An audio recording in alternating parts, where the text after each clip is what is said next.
Good evening साथियों। इस video में हम मानव कंकाल तंत्र का अध्ययन करेंगे। तो मानव कंकाल तंत्र का निर्माण अस्थि, उपास्थि और संधियों से मिलकर होता है। तो अस्थि व उपास्थियों से मिलकर बने शरीर के ढांचे को हम कंकाल तंत्र कहते हैं। अब कंकाल तंत्र के कार्य होते हैं: शरीर को निश्चित आकृति आधार प्रदान करना, शरीर के आंतरिक अंगों की बाह्य आघातों से रक्षा करना और कंकाल तंत्र पेशियों की सहायता से संपूर्ण शरीर एवं शरीर के अंगों को गति प्रदान करता है और शरीर को मजबूती प्रदान करता है। ये 5 कार्य है मुख्य रूप से कंकाल तंत्र के। अब कंकाल तंत्र के मुख्य भाग 3 है। पहला है अक्षीय कंकाल, दूसरा बक्षीय कंकाल और तीसरा है अनुबंधी कंकाल। अक्षीय कंकाल, अक्षीय कंकाल का आकार प्रश्न वाचक चिन्ह की तरह होता है। इसमें प्रमुख रूप से खोपड़ी की अस्थियां, दांतों सहित ऊपरी जबड़ा और निचले जबड़े की अस्थियां, अंगूठी के आकार की 33 कशेरुकाएं मिलकर के रीढ़ की हड्डी का निर्माण करती है। इसमें अक्षीय कंकाल आ जाती है। इसमें गर्दन से लेकर के कमर के नीचे तक की अस्थि रीढ़ खंभ कहलाती है। 33 कशेरुकाएं होती हैं रीढ़ की हड्डी में। ये सभी कशेरुकाएं आपस में जुड़ करके कशेरुक दंड का निर्माण करती है, जिसको हम रीढ़ की हड्डी कहते हैं। अब आगे चलते हैं हम। दूसरा भाग बक्षीय कंकाल। तो बक्षीय कंकाल में 12 जोड़ी हॉकी के आकार की हड्डियां होती है जो एक टोकरी नुमा संरचना बनाती है और इन अस्थियों को हम पसलियां कहते हैं, हड्डी के आकार की अस्थियों को। और इसमें शरीर के महत्वपूर्ण अंग हृदय और फेफड़ा सुरक्षित रहते हैं। अब है तीसरा अनुबंधी कंकाल।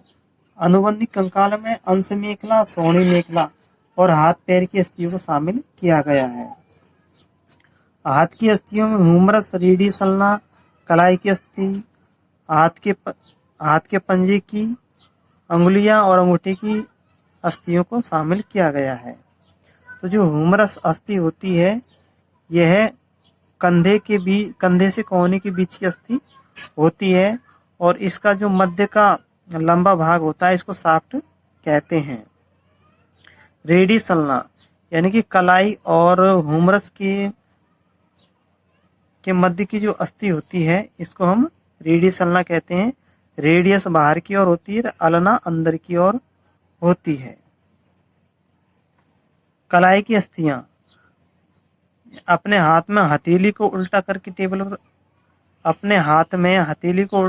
हथेली में जो अस्थियां होती हैं उनको हम हथेली की अस्थियां कहते हैं। इनकी संख्या कलाई की अस्थियां, तो कलाई की अस्थियां हमारे कलाई में पाई जाती है। इनकी संख्या 8 होती है, छोटी छोटी अस्थियां होती है। इन अस्थियों को हम मणिबंधिकाएं कहते हैं। हाथ के पंजे में जो अस्थियां होती हैं उनकी संख्या 5 होती है और प्रत्येक अंगुली में अस्थियों की संख्या 3 होती है और प्रत्येक अंगूठे में अस्थियों की संख्या 2 होती है। कलाई की अस्थियों को मणिबंधिका या कार्पल्स भी कहते हैं और हाथ के पंजे की अस्थियों को हम करम अस्थियां या मेटाकार्पल्स कहते हैं और हाथ की उंगलियों की अस्थियों को तो हम अंगुलास्थियां कहते हैं और अंगूठे की को अंगूठास्थियां कहते हैं। अब चलते हैं पैर की अस्थियों की ओर। तो पैर में होती है फीमर, टीबिया फिबुला, टखने की अस्थि, एक पटेला होता है, तलवे होते हैं, अंगूठे की अस्थि और अंगुली की अस्थियां होती हैं। फीमर पैर की घुटने से कूल्हे तक की जो अस्थि होती है उसको हम फीमर की अस्थि कहते हैं और यह सबसे मजबूत अस्थि होती है शरीर की और लंबी भी अस्थि होती है। और इसका जो निचला भाग है टीबिया फिबुला से जुड़ा रहता है। टीबिया अंदर की ओर, फिबुला बाहर की ओर स्थित होती है। टखने में जो अस्थियां होती हैं उनकी संख्या होती है 7। इनको मेटाटार्सस बोलते हैं, एडी की अस्थियां भी बोलते हैं। और तलवे में 5 अस्थियां होती है। इन 5 अस्थियों को प्रपदिकाएं कहते हैं। और पैर की जो प्रत्येक अंगुली होती है उसमें 3 और अंगूठे में 2 अस्थियां होती है।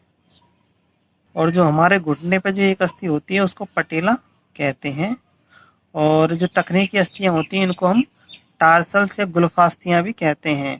और जो तलवे में की जो अस्थियां होती है इनको हम प्रपदिकाएं मेटाटार्सल्स भी कहते हैं। कंधे की अस्थि को अंश मेखला, कूल्हे की अस्थि को श्रोणी मेखला, और अंश मेखला और श्रोणी मेखला ये 2 अस्थियां हैं। ये दोनों मेखलाएं हमारे कंकाल तंत्र का आधार होती है। दोनों मेखलाएं। शरीर में 2 प्रकार की संधियां पाई जाती हैं, चल संधि और अचल संधि। वे संधियां जो अस्थियों को गति प्रदान करती है चल संधियां कहलाती है। घुटने, टखने, कोहनी और गर्दन की संधियां। अचल संधियां जो अस्थियों को गति प्रदान नहीं करती। इनका मुख्य कार्य होता है शरीर के कोमल अंगों को सुरक्षा प्रदान करना, जैसे खोपड़ी एवं वक्ष की संधियां। ये अचल संधियों के उदाहरण है। प्रमुख चल संधियां कंदुक खल्लिका संधि। कंदुक खल्लिका संधि को बोलते हैं।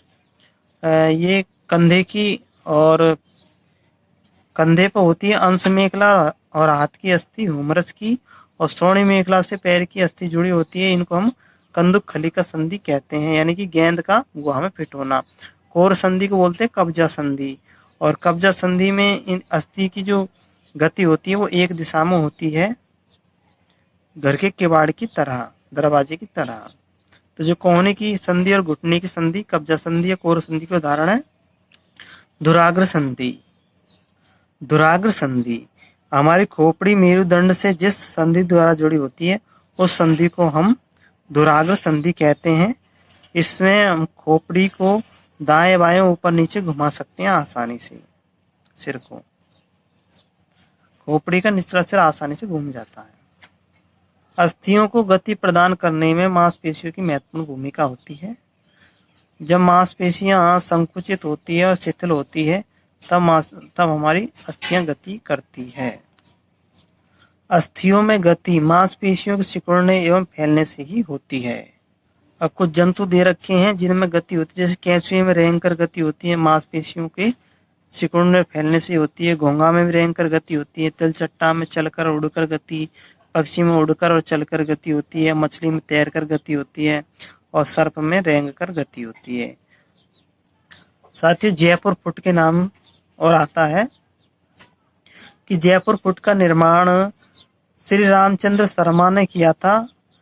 सवाई मानसिंह हॉस्पिटल जयपुर के डॉक्टर थे P.K. सेठी की सिफारिश पर, और इसे देवेंद्र राज मेहता द्वारा स्थापित भगवान महावीर विकलांग सहायता समिति द्वारा जरूरतमंद लोगों को निःशुल्क बांटा जाता है।